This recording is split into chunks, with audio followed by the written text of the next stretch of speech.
to the Bartender Rant Podcast. I am your host, Steve Haley, and I'm here with the magical, the beautiful, the voluptuous Michael Windsor. Good evening. Yeah, say hello to the people. We are broadcasting from the Pool Room Studios at the Bonneview Mansion. This is the maiden voyage. Yeah, you have to introduce me like that every time. I'm going to. You can continue to add more things. Of course. You know what I'm thinking? It's going to be like a Simpsons intro where we switch it up every single time. Sometimes I'll just talk about your murder. Sometimes I'll talk about other sexual fantasies or fetishes that I may have for you or that you may have. You know, you never know. How you feeling today, Mike? Good. I'm feeling good too. You know the thing about maiden voyages is I always think of the Titanic. You know, the first day the Titanic set sail, the Oreo cookie was released in the world, which means that no one that died on the Titanic ever got to try an Oreo cookie. Oh, that's a real shame. Tragic. Oh, way to start it off, man. I know. I'm not trying to go dark, but here's the inspiring thing about it. That means that everybody that survived did get to try an Oreo cookie. And I like to think that they ate enough for their fallen comrades. Yeah, I would believe that's probably true. If this is the main voyage, we should probably break this gin bottle over the... Well, listen, we're going to need that gin bottle. Mike, being our guest for our first episode, even though Mike's going to be the co-host for this wonderful podcast, and he's going to be helping me interviewing some of these awesome bartenders and servers of the crazy service industry. You're going to need that gin bottle, because what are we making tonight, Mike? We're going to do some dirty gin martinis. Ooh, God. You know, I think they're going to do us right. Way to start off with a bang with a good cocktail. But before we jump into our questions and Mike's signature cocktail, which he's going to do a little sexy shake for us, I got to ask you, Mike, any updates from the week? Anything you'd like to share with the people? Anything going on in your life? Big news? Taking any trips? I'm getting ready to head back home to Kansas this evening. After, I've got to check the chart to make sure, the alcohol has diffused itself enough in my body before I leave. Ah, yeah, that's smart. And now you're going to Kansas on purpose. Yes, correct. Okay. Yeah, we've got to go out and help take care of the pheasant population out there. Ah! They're running rampant, so we've got to do some conservation work. Did I hear something about them maybe attacking and destroying a school bus of children? I don't know if it's... I haven't seen that news story in particular, but they are very dangerous birds, and, we try and do our part every year. Well, I appreciate that, and I think I speak for the entire country when I say that you and your kin are patriots and heroes. Thank you. For doing this kind of work. And, that's the funny thing. Mike is from Pittsburgh, Kansas, which is a real place. No H on the end. That's right. And I'm actually born in Wichita, Kansas, but didn't grow up there, but that's our funny connection. Anyway, we're going to get right into it. All right, Mr. Bartender. Tell us about the drink we're going to be drinking today. And remember, before Mike gets started assembling this drink, everybody, don't just listen along, drink along. Cheers to that. So I do love, a lot of different cocktails, but I did find in my bartending days that the dirty gin martini just kind of spoke to me. It's classic. Yeah, and I'm going to do my little special twist is I love it with blue cheese stuffed olives. Ooh. Because then you're not just getting a drink, you get a little snack at the end. Damn right. And we got the fresh blue cheese and everything, stuffed the olives ourselves. No, you didn't. Yeah, we did. I stuffed them myself. You saw me. Don't you lie to the people. Listen, there may or may not be photo evidence, but this is the time of year, especially near Thanksgiving, where everybody always talks shit about how they made it from scratch. You tell me you actually stuffed these olives. Yeah, I didn't pick the olives or anything, but I definitely stuffed them. And tonight we're going to be using some Bombay Sapphire. I typically prefer it with Beefeater, but the liquor store was running low. Okay. And then we are going to do some Martini and Rossi dry vermouth. Typically, the vermouth was a signature part of the cocktail. Right. But it seems anymore people ask for them dry, which means little to no vermouth, which is kind of funny because it's dry vermouth. There's always the discrepancy on that, right? And look, from my experience, there's always the three main questions when you have a martini, right? It's dry or not dry, it's vodka or gin, and it's on the rocks or up, right? Yeah, That's exactly. what you'd say is the standard. But you mentioned Bombay Sapphire. The people can use Beefeater. If they're a Baltimore native, they can use one of the great gins by Baltimore Spirits Company. That Skeleton Pepper Gin is a fantastic thing to mix in here and actually goes really well with the blue cheese olives. So, all right, man, take it away. I'm ready to drink. Let's fucking do this thing. So, typically, it's about 2.5 ounces of gin or vodka. I prefer gin, obviously. Sure. Typically, about a half ounce dry vermouth. Now, I typically just do a little splash. and do the rest with the olive juice, or the olive brine, which is typically about a half ounce, and then garnish it with the pre-stuffed blue cheese olives. All right, well, don't make me wait anymore, man. I'm salivating. It's been a long fucking day, and I need a drink. I think the mic can actually pick it up and pouring the sweet, sweet nectar. All right, so he's poured the gin. He's adding in just a splash here of the vermouth. Now, do you do it dirty every time? You like it? I don't think I've ever actually had just a straight like gin martini. Is that right? Yeah, gin's fine, but like adding the olive brine really brings it together for me. See, I like mine to look like my urine after a long weekend of drinking, when I have not hydrated at all. It's a delicate balance. If you put too much brine in there, it's just a little rough. And I do order them. I do order them on the rocks a lot, but I actually do prefer it up because I'm a classy motherfucker. Now, of course, James Bond, the classic shaken but not stirred. We're doing a shaken martini tonight. Yeah. Now, as far as I understand, and pick me up there. As far as I understand, the reason that people will order them stirred is because shaking it can bruise the gin. I don't know if my palate is advanced enough to pick up on any difference of that. Now, I was under the impression that certain gins were meant to be bruised. And like rules meant to be broken, that kind of thing. There you go. We've got some lovely... I could be totally talking out my ass. We've got some lovely plastic fork garnishes Ooh. tonight. My goodness. Wow. We didn't have any toothpicks. That's got a great color to it. So, for anybody drinking along, if you're making the cocktail at home, if you like it dirty, we're looking at that. Think of like a smoky lemon lime Gatorade sort of color. Not quite that yellow. Cheers. And here we go. The first sip of the first episode. This is a momentous occasion. Yeah, that's pretty good. Oh, that's delicious. Oh, that's good. Man, one of the blue cheese stuffed olives. You gotta have it. You just gotta have it. It really does. That's delicious stuff right there. Well, we're gonna get right into it. Now that we have our cocktail ready to rock, and the listeners are drinking along, we're gonna come to our first segment. We try to keep it straightforward here. We really just want to know why you got into this business. I think for a lot of young professionals, they're trying to get on LinkedIn. They're trying to look, good profile picture. Hey, here's my internships. I went to this university. But this is the Bartender Rant podcast. Mm-hmm. So we're going to do a little drinked-in, not LinkedIn. I want you to tell me a little bit about your service industry experience. So first, how'd you get into the industry? Tell me about kind of that first job in the service business. So the first service industry job I had, I was actually a pizza delivery driver. So a little bit further back from serving drinks. So very high-end dining. Exactly. No, but I loved it, man. I got to drive around and listen to my music all night. So, fuck yeah. So that was pretty good. But then I ended up moving to Baltimore for school and went and got a job at a local diner. It was actually the wrong diner. I was told to go to a different one, and I just got lost. Which fortunately I did, because that's actually where I met you. That's right. That's right. We wear bow ties and monkey suits, and hating our lives, working 24 hours a night. Yep. So we did that for a while. But then I ended up getting a job at another restaurant in Timonium called Bluestone. And I started out there as just a food runner, busser. But okay. I obviously knew, I wanted to start serving. So that was your first bartending gig? Yeah. I actually didn't know that. I thought you had never been a bartender before you came to Baltimore? Yeah.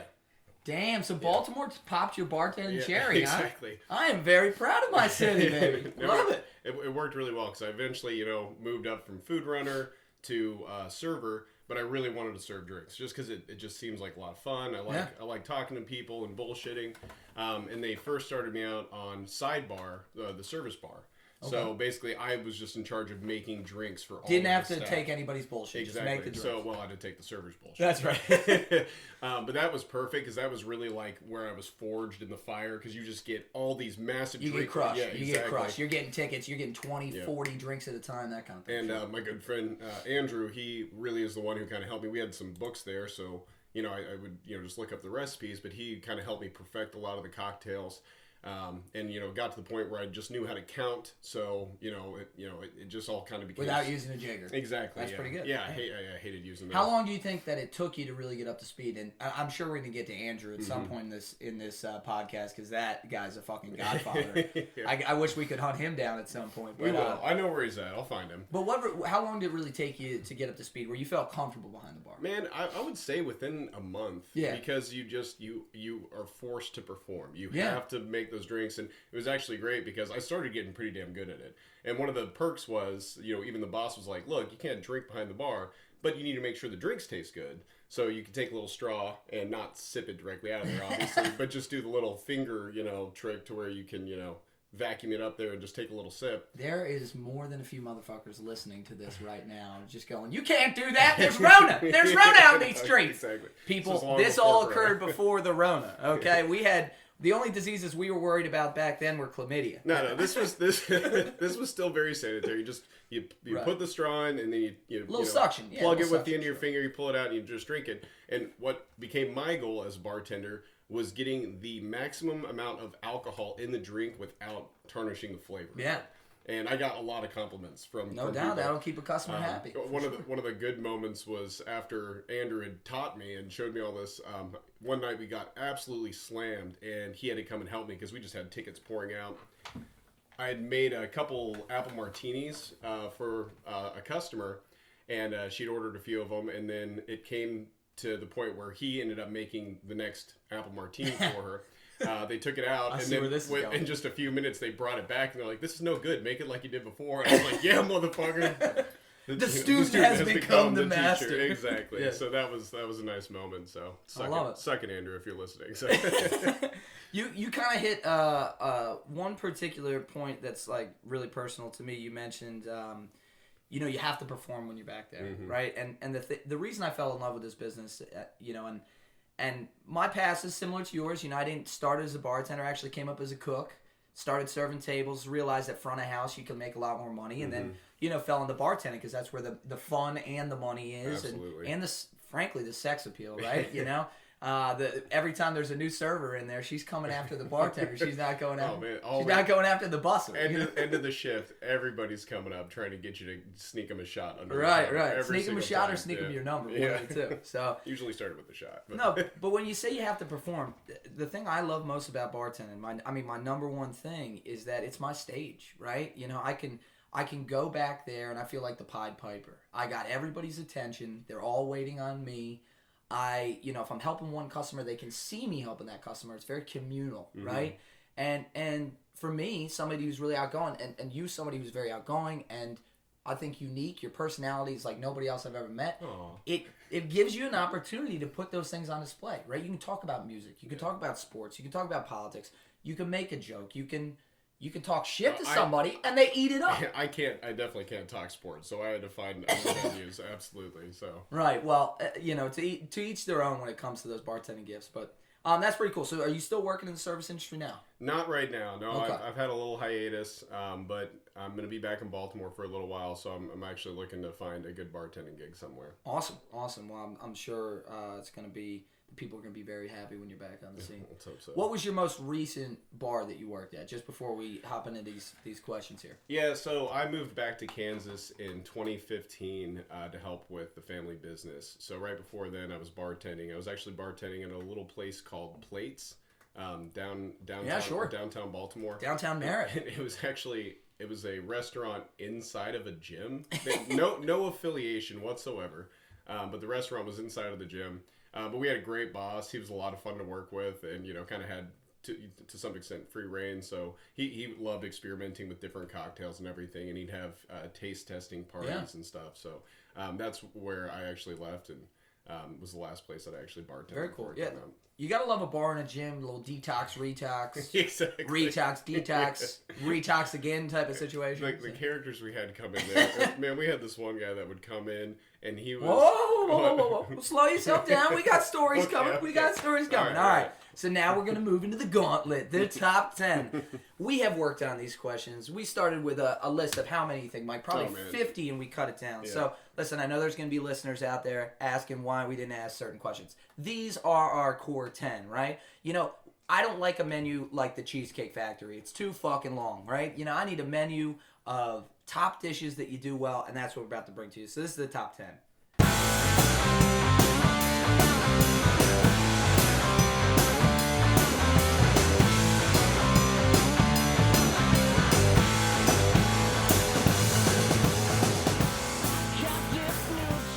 All right, let's get it kicked off. Mike, tell us, when you're in the service industry, what are your top pet peeves, or what are some of the misconceptions people have about the service industry? Okay, so definitely the first thing that comes to mind is a misconception because obviously working in the service industry changes the way you feel when you go out and you were the customer in the service industry. Of right? course. Yeah. So obviously I tipped better for, good service. Always made sure to leave a tip. We can talk about it on a different podcast or in a different episode, but one of the things that never bothered me was splitting checks for people, because as long as I'm getting a tip out of it, I really don't care. Like, I'm there to serve those people, and if it's more convenient for them to split their checks up, that's why I keep all my notes on who's ordering what. So that never ever bothered me. But I found it time and time again that when I go out with like my friends who may or may not have worked in the service industry, they never want to split their fucking checks. And that pisses me off because I typically don't order very expensive food or something like that. And they end up wanting to just kind of split it evenly, and it fucking pisses me off, But they always say it's like, oh, it'd make it easy for the bartender or the server. See, I'm surprised to hear that because I've had a little bit different experience. I usually go out with these people that are so nitpicky that if I got 2 beers and you got 1 beer, you want just your items. And to me, that's me. That is, you fucking fuck you. Quit drinking so much, man. I'm not gonna pay for that shit. All right, you cheap bastard. What goes around comes around. Okay, we're friends. I'm gonna pay it forward. We'll get you next time. But I get your point. I think from a service industry perspective, splitting checks always came down to whether or not you tell me at the front end, right? So if you're a big table, fair enough. Right. I'm gonna ask you. Some servers don't. I'm gonna ask you, and if you say you do want the check split, then I'll make the effort to do that. Fair enough. But if I'm weeded busy on a Friday night, and a 15 top wants to split a check when they didn't even give me an idea, and it's $350, I mean, that's when we're talking about territory where I'm just hoping you burst into flames. Okay, fair enough. And that's a fair concession. If you're gonna ask for the check to be split, it would be a nice gesture to let them know up front, because it's really not that hard to do it if you've kept track of what's been ordered. No doubt, and really that's a test of you being a good bartender. I have to say, too many bartenders and servers don't put down their orders by seat. Mm-hmm. That's the problem, right? If you track the order by seat, it's really easy to go back, bang, bang, bang, flip it around. Yeah. The other thing is we got all these great computer systems now. It's like fucking with an iPhone. Mm-hmm. You can move tables and drinks and checks and things like that. So I think you actually might be an outlier, but I think that's kind of cool as far as bartenders and servers go. So any other pet peeves? Oh man, I mean, there's a million pet peeves. Honestly, though, just like as long as I just had a friendly, understanding customer, mutual respect. Yeah, that's really all it came down to. All right. So talk to us about the not so friendly customers. Best tips, worst tips, right? Maybe we start with worst tips here. So actually, I don't necessarily remember like the best tip I ever got. Right. But I was very fortunate to make good tips from a lot of people. But I do remember there were a few times, and I don't want to jump too far ahead because I know this kind of goes. We're gonna overlap. It's fine. But there would be times where I spilled a martini on a guy, right? And I'm like, oh my god, like this is the worst thing. And they ended up tipping me way better than I would have expected to be tipped if the service went perfectly. And I think they felt bad for me.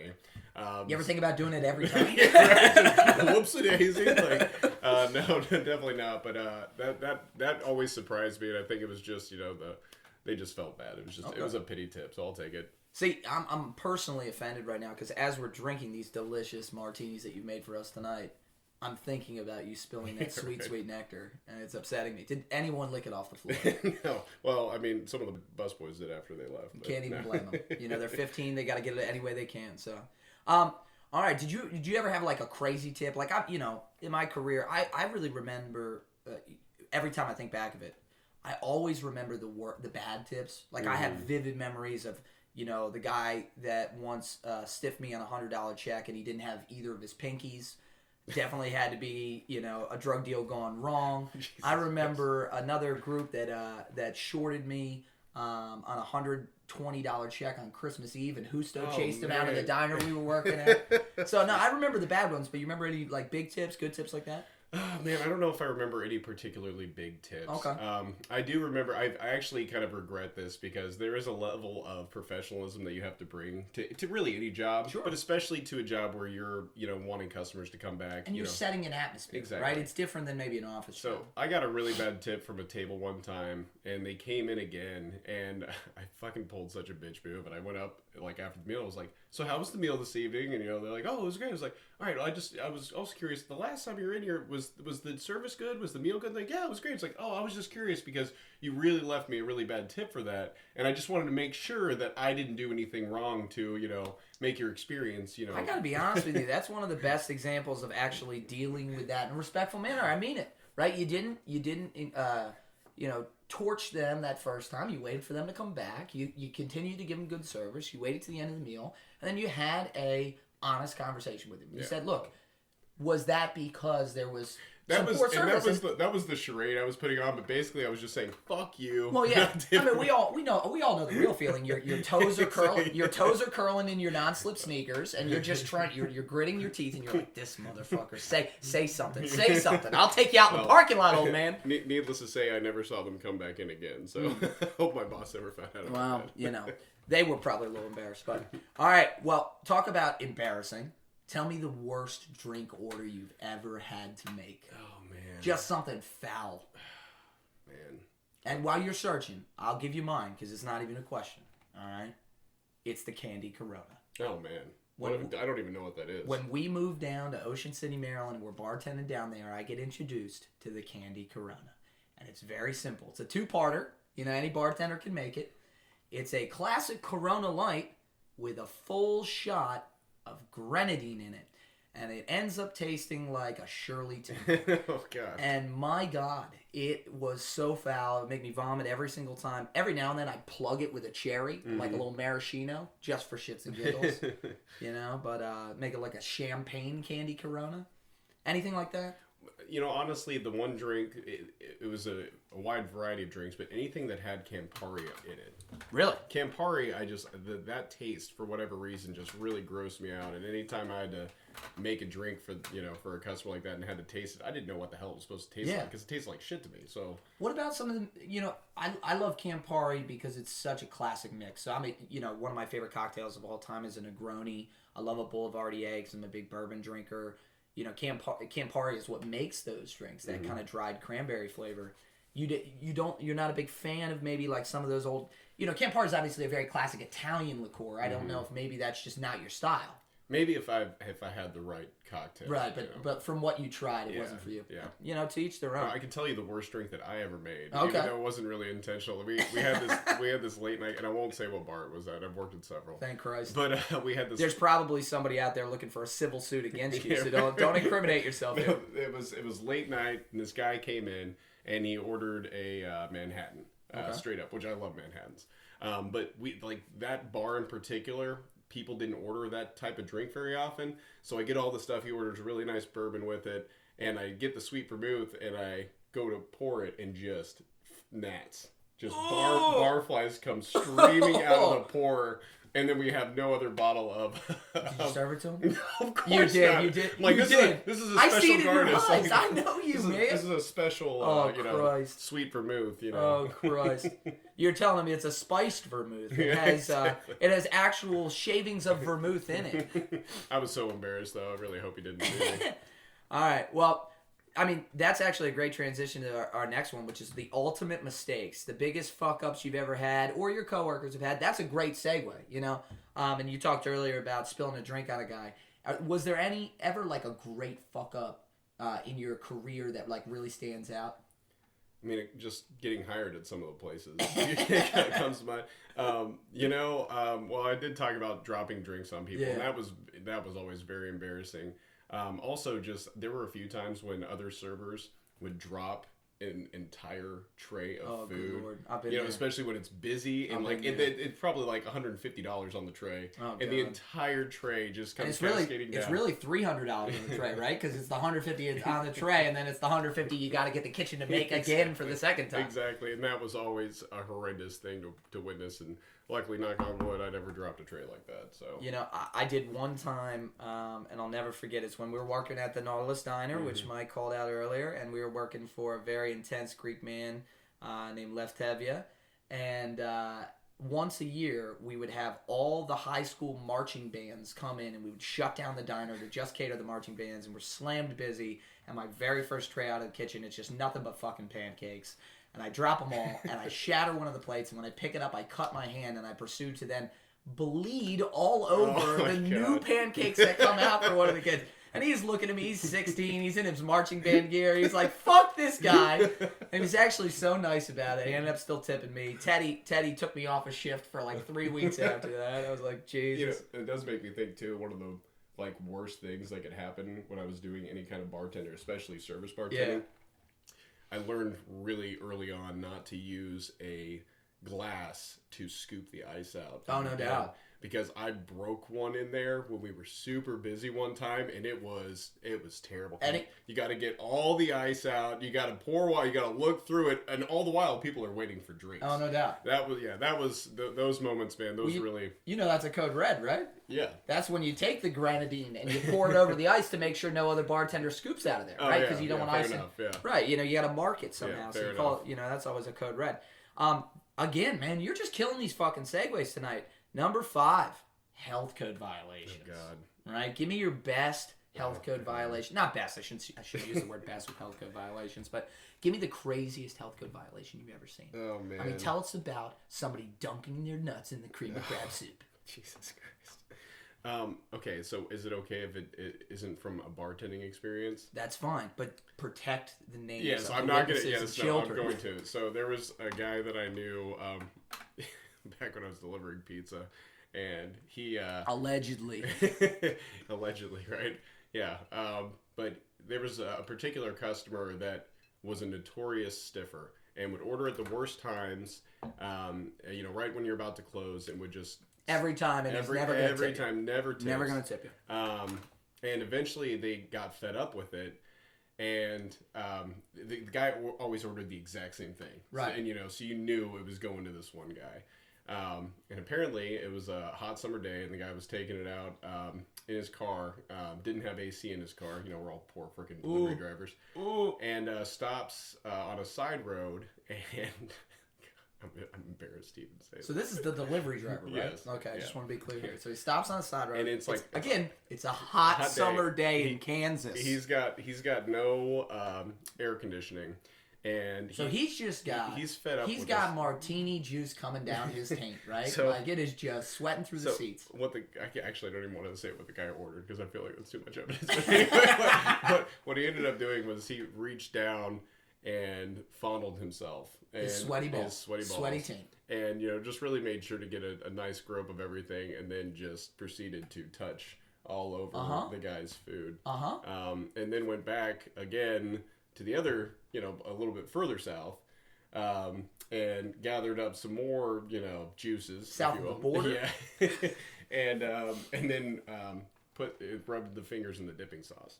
Good. Which this is really a horrendous story. Good God. I think it's actually a felony to do something like that. Yeah, so, sure. So there are ranch lovers out there freaking out.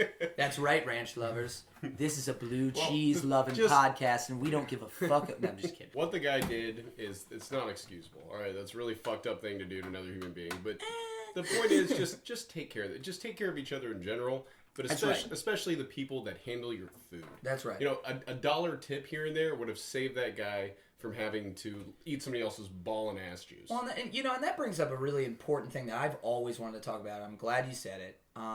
Can we just get this out on the table right here, right now? Okay? It's a two-way street, all right? And that goes for all service employees. This is not strict to bartenders and servers.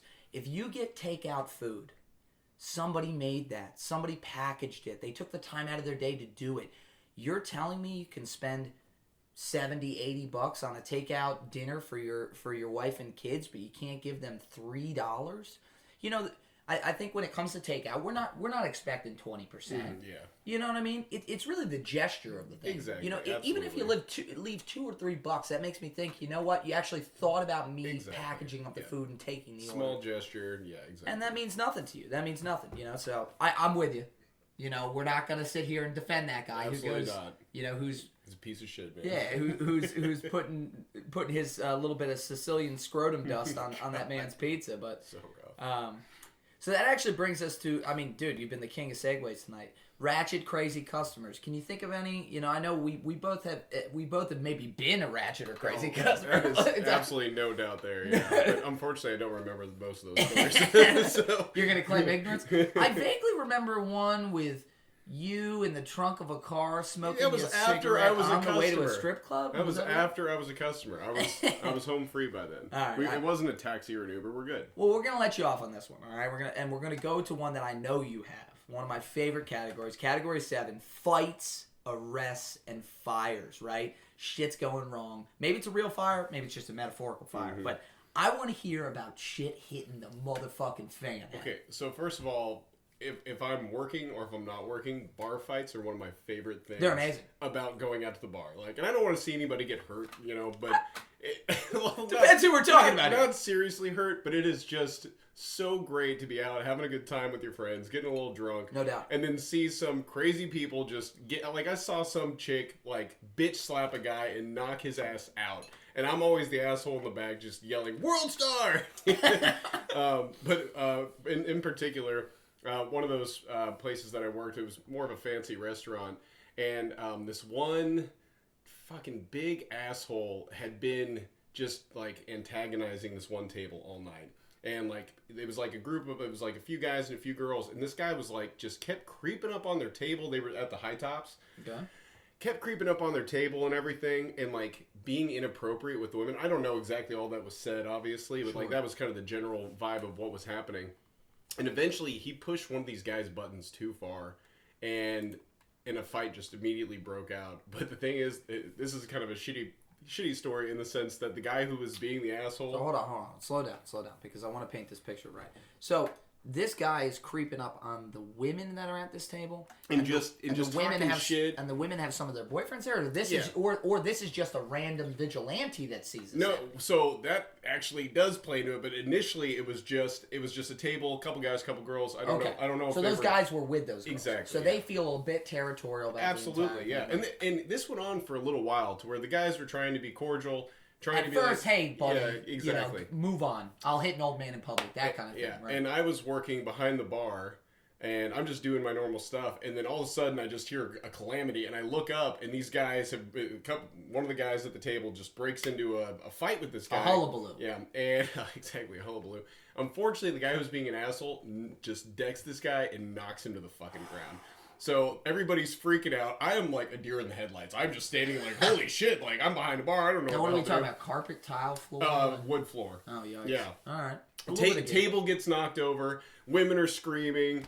And then a vigilante, some, well-to-do, he decides he's going to run and try and resolve He wants to get into the skullduggery. And that's always what happens. Somebody always... He wants to be part of a ballyhoo. Exactly. He woke up that day, and when he's brushing his teeth in the mirror, he said, I'm getting into a fight today. He's watching Claude Van Damme videos, fucking eating his eggs for breakfast, raw, out of a blender. I'm going to fuck some motherfucker up tonight. That's what he's That's what he thought. But he charged this guy. That guy turns around, clocks him, knocks him the fuck out. No way. Yeah, just Who is this guy? He was actually an attorney. What? Come to find out, but he's just a fucking asshole. So let me get this straight. He's an attorney, but he's also like a world-class fighter. I guess so. Again, did Claude Van Damme become an attorney? Is this like Steven Seagal, the attorney? Did he have a ponytail? He didn't look. The thing is, this guy looked like a giant ball of dough.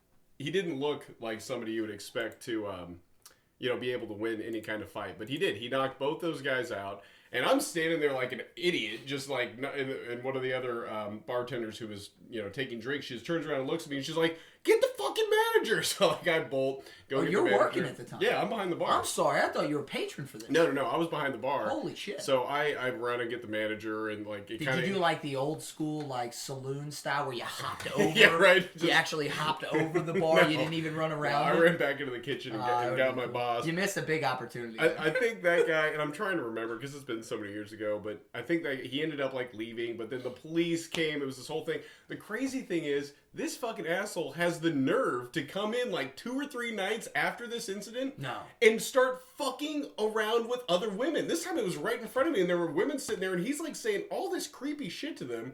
And is he attractive?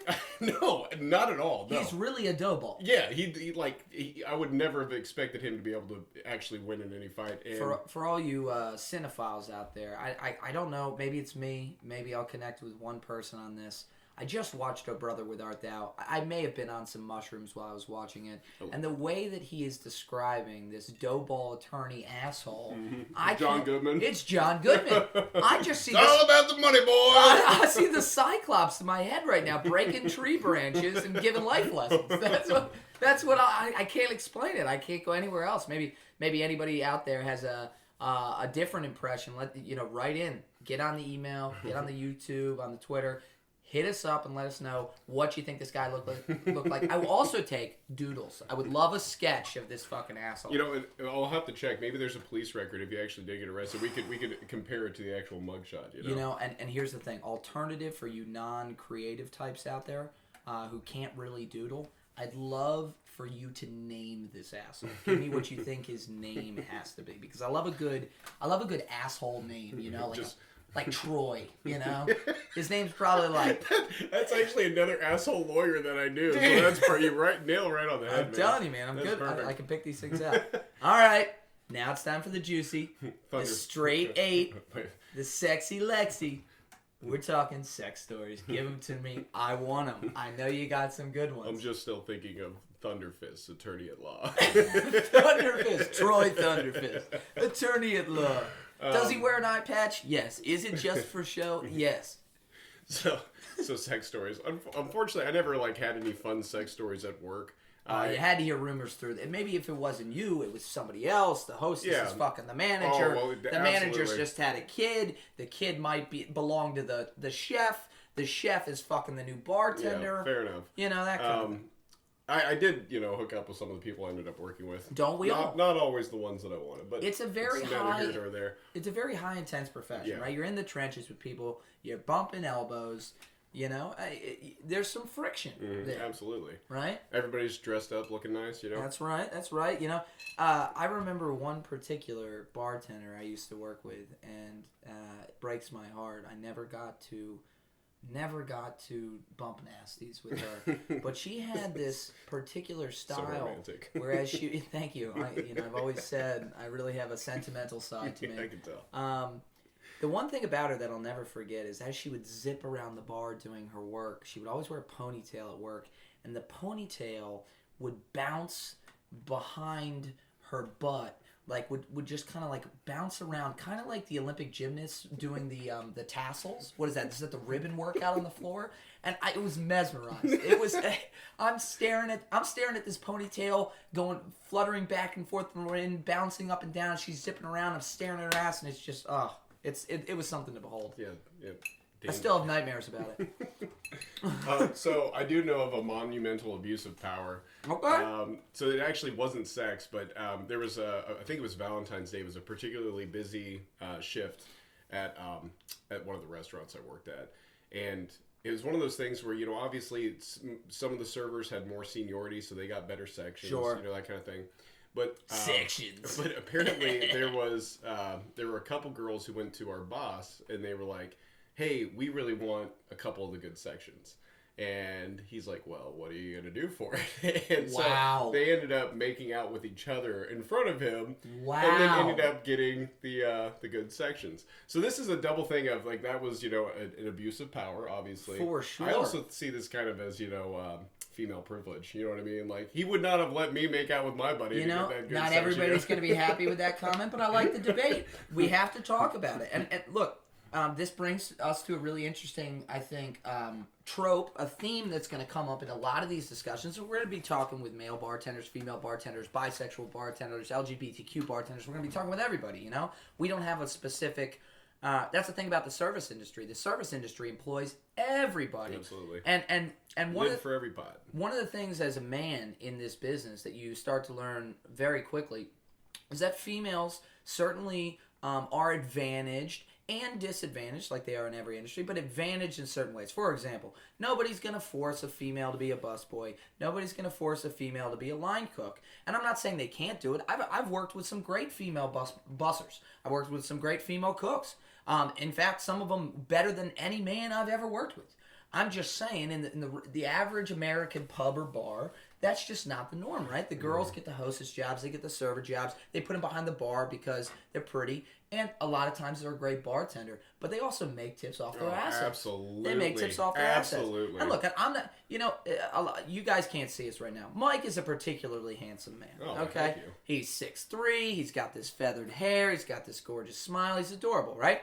I make it off my sheer, you know, bullshittery, right? Oh, come on, man. You got to give Well, I yourself appreciate a that. little bit of I credit, appreciate that. That's very kind of you. yeah. But the point is, couple more martinis. hey, that's why I pour them heavy. No, but the point is, you know, if I want to make money as a bartender, I have to do it off my merit. I really have to. And I do respect women that understand that they can play two cards. They can be a great bartender and they can also put themselves on display. And I'm not saying exploit themselves, but they know that they're using it for the best purpose, which is to be wily, to get that money, to get people coming back. And I can't wait to have some of our female bartenders on there. Yeah, absolutely. Because you know, some of our heavy hitters, we're going to have Amanda Michelle on here. We're going to have Sid Borchman on here. We're going to have all the girls from Joe Mama's in Morgantown on here. We got a bunch of... what's your friend from Kansas? We got a... Meg McCoy. Yeah. Yeah, Meg McCrae? Is that what Meg McCoy. And Meg McCoy. She's a wonderful woman.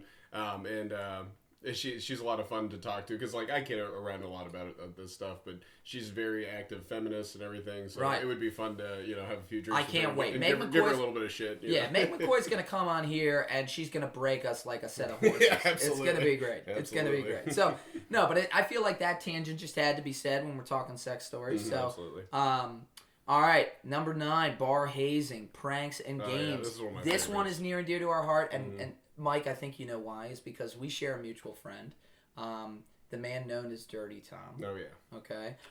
There has never been a greater prankster in the history of the world than Dirty Tom. I'm sure at some point down the line we'll get into the tampon story, the tampon and the taco. Jesus. I'm sure we'll get into plenty of the other ones. But tell me about some of your favorite pranks and games when you're bored at the bar.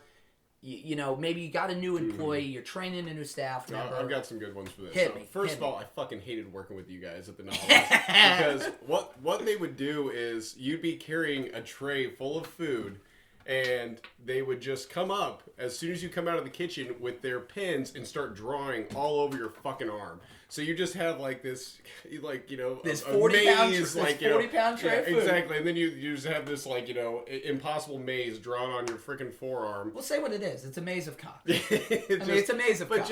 And you couldn't do anything about it. And you just look like an asshole now for the rest of the night with all this pen all over your fucking forearm. You're sitting down the spanakopita at the old Jewish lady's table, and your forearm is just covered in schlongs, And it's just, hey, fuck listen, you guys. You got to be better. That and the fucking towel whipping, man. God, that was not fun at all. I mean, look, the towel whipping is something you're going to go through. But give me some hazing stories in particular, right? Somebody's new. First of all, so I was new at one point, and the one of the one of the line cooks was trying to get me, and this is when I was running food.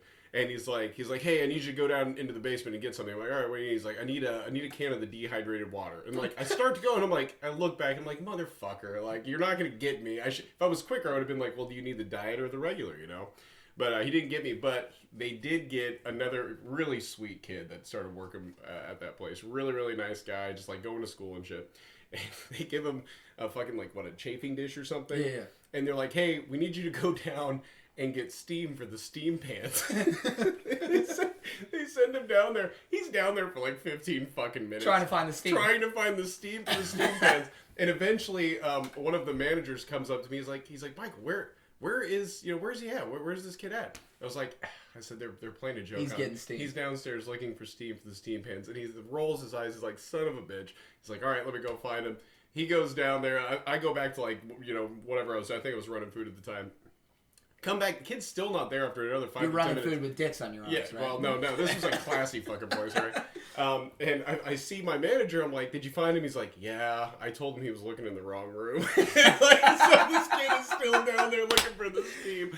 So, you gotta love it. You gotta love it when management gets in on it. Absolutely. I mean, and for all you that are not service industry people, some of this stuff is gonna sound like such common sense, but everybody that's worked in the service industry knows that first job you've had, you don't know shit. You're green. You're coming in nervous. Trying to please, right? You're trying to, and a lot of times your first job, right? You're 14, you're 15 years old. You're trying to make everybody happy.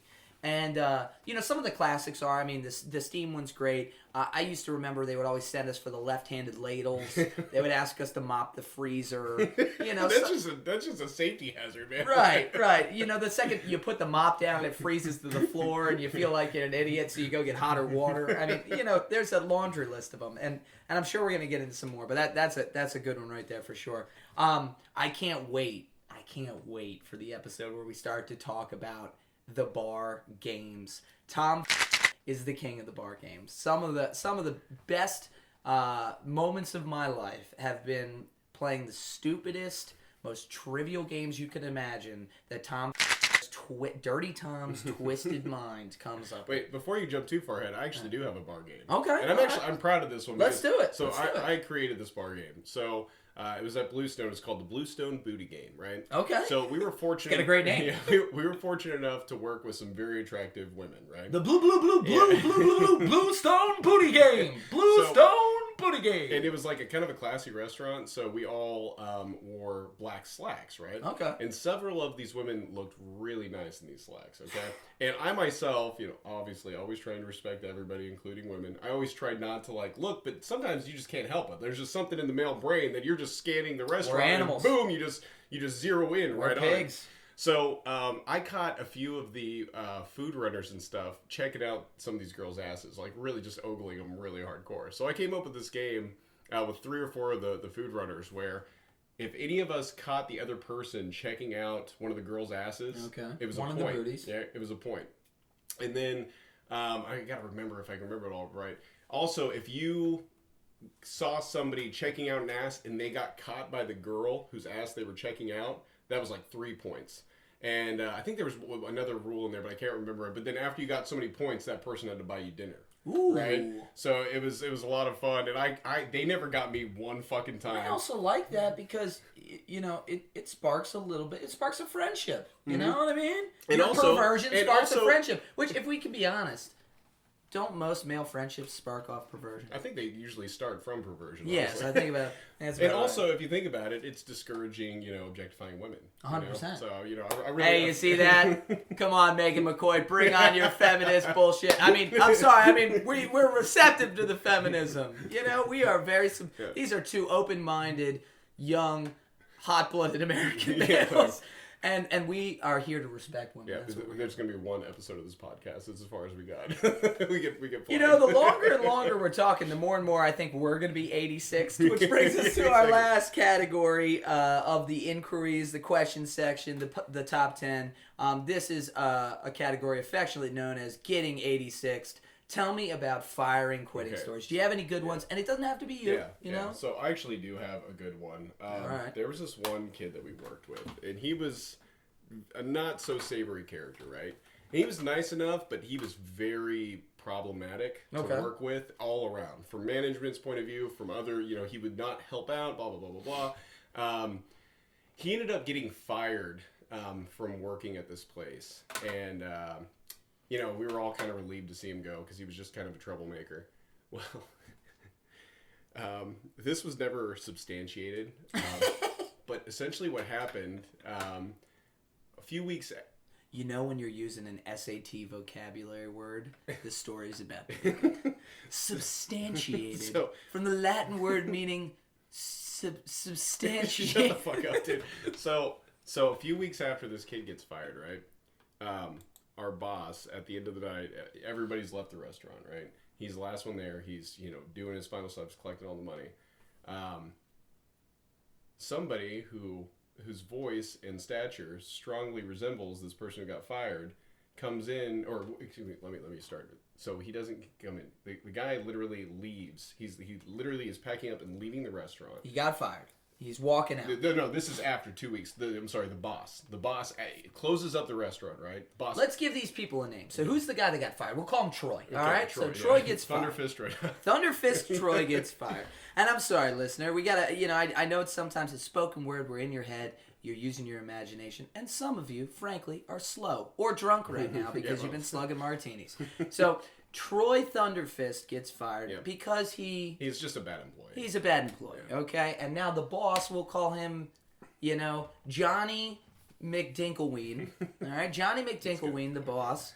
So Johnny's packing up closing up. Everybody's gone. Finishes for the night. Goes to lock up the door and starts walking out. What appears to be Troy jumps out of the fucking bushes with a gun, right? Really? Yes. Fucking Thunderfist? Yes. Comes out with a gun and walks him back inside the restaurant. Has him empty out the safe and everything else. Takes him over to the liquor cabinet, which had a lock on it from the outside. Takes his phone and everything. Locks him in the liquor cabinet. And then gets his keys, steals his car, and leaves. Wow. So he eventually, I think he broke the door down and finally called the police and everything. Wow. I don't know if they ever found the car or anything, but like I said, it was never substantiated that was actually the person who did it. But by all accounts, let this be a lesson to all of you out there with a boss you hate. If you're not planning to steal their car tomorrow, then you don't really hate that motherfucker, right? Rethink your perspective. Go into work with a chipper attitude, or steal the motherfucker's car. Jump out of the bushes. Be ready. I'm not promoting violence here, but you could hold him at butter knife point or something. He was a pretty small guy. I don't know if that would have worked. All right. So look, we got through our top 10. It was a daunting ride. You did a great job. Thanks, you too. Now it's cleanup. It's a classic cleanup time. At the end of the night, you got to close down the bar. We call this the How's My Driving segment, right? How do we do? Any questions that we missed? Any things that you think that we need to add? Any just restaurant recommendations? Have you been anywhere recently that we really need to check out? Because of Corona, I haven't been to a lot of places. Or maybe recently. A beer or a drink that you've been drinking recently during Corona. Dude, I'm fucking cheap as shit. I drink Natty Bell and Jameson. That's my go-to.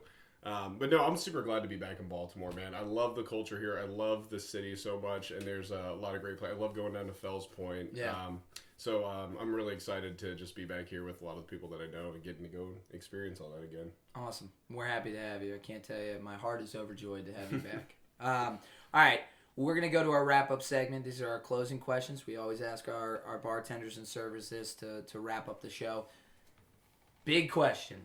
Why do you still do this? Well, AKA, why do you hate yourself?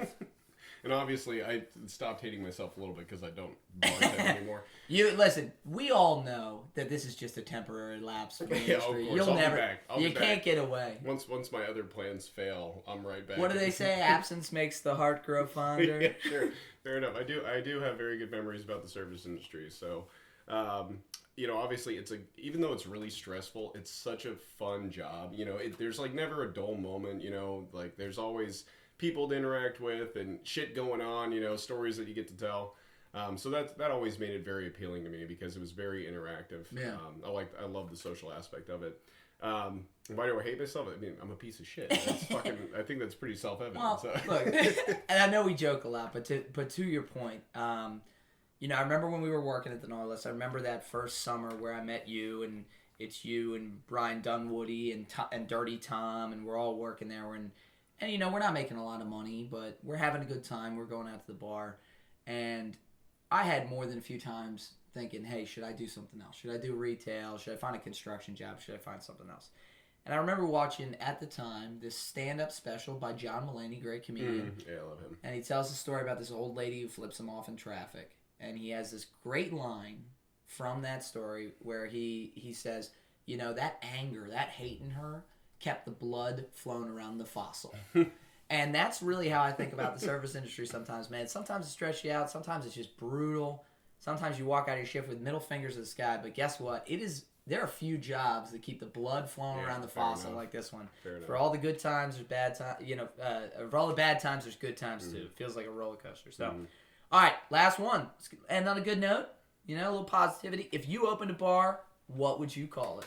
Okay, so actually, like, in my dream world, right? Yes. And I'm glad that we get to put this on tape, so that way if anybody ever fucking steals it from me, I've got proof that I thought it was That's perfect, right, people. So if I had my perfect scenario, I could open up a bar. It'd be called Feedback. All right.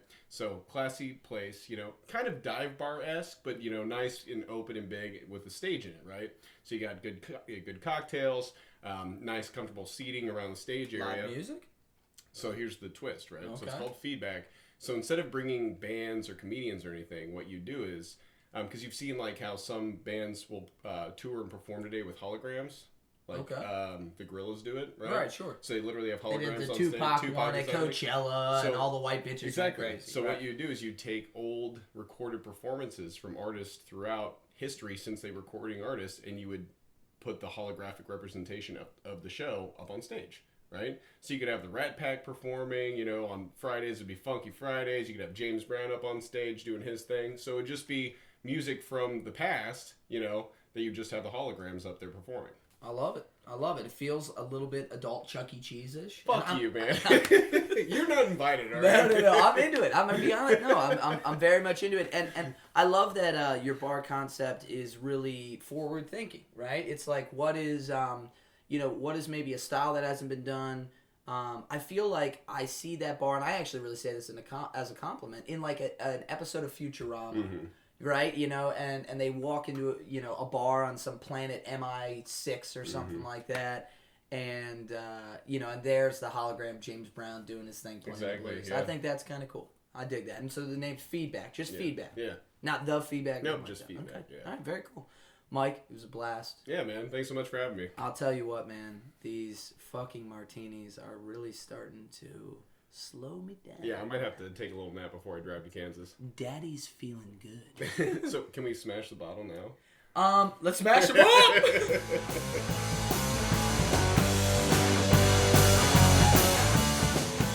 Hey, everyone. Thanks for listening. We hope you enjoyed the show. If you did, we release new episodes on the first and third Monday of each month. A big shout out over to our friends at Trauma Parlor, whose song Fast One you heard throughout the show. Go check them out on Facebook and Spotify and show them some love. And if you want to be one of our regulars, follow us on Twitter and Instagram at BRP Drinkalong, or on YouTube and Spotify at the Bartender Rant Podcast. And if you want to be one of our VIP listeners, please subscribe to the Bartender Rant Podcast on Patreon.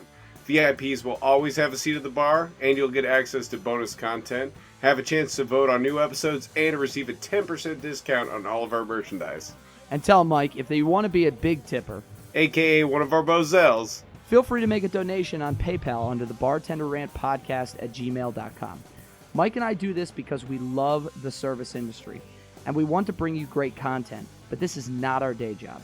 With your help, we can keep the stories coming and interview local bartenders from coast to coast. And as always, don't just listen along. drink along!